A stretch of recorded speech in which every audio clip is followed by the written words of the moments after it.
So I've talked a lot about the idea of having a successful military transition, and I want to be the first to admit that while the 8 steps that you just went through are effective and will get you a career that you like, that you're good at, and that gives you the lifestyle that you want, that is not the be all end all of what it means to be successful. There's so many other aspects that come into play.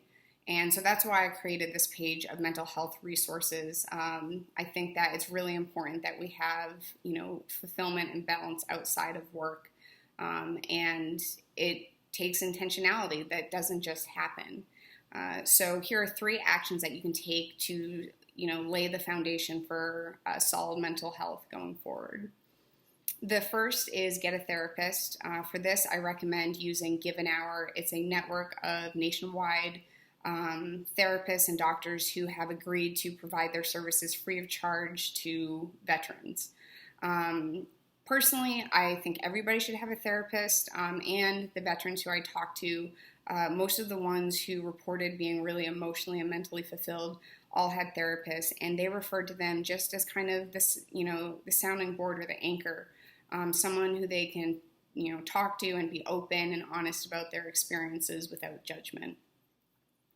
Next up is going on retreats. Obviously, with COVID, this is somewhat up in the air, but there are so many different retreats out there that when they do start happening, I really recommend them. You can go on meditation retreats, outdoor adventure retreats. You can through hike the Appalachian Trail or go scuba diving in Costa Rica.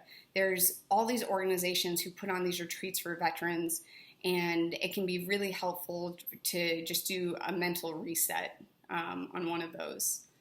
Next up is engaging with your community. Research shows that veterans, while we're very good at building relationships within our own military community, we're not great at building relationships with people outside, in the local community. We're not around, we have different hours, we deploy, and so we just don't have the practice of engaging with our communities. But community is something that's super important to veterans, and so now you still need it, you just have to be a little more intentional about it. And to do this, I recommend first deciding how do you want to engage with your community. Is it through fitness, through mentorship, through spirituality? Whatever it is, find an organization that does that and get connected. I recommend engaging with them 2 to 4 times a month. That might be a little bit much, but do it for at least 90 days. Just like, they say reserve your judgment when you get to a new company for 90 days. Same thing when you're trying to build relationships. A lot of the veterans I talked to said that they were really glad that they stayed because, their initial impressions were like, these people don't get me, they can't relate. But over time, as those relationships strengthened, their experience improved. So I hope that's helpful, and if you do these 3 actions, you should be on a good path towards strong mental health.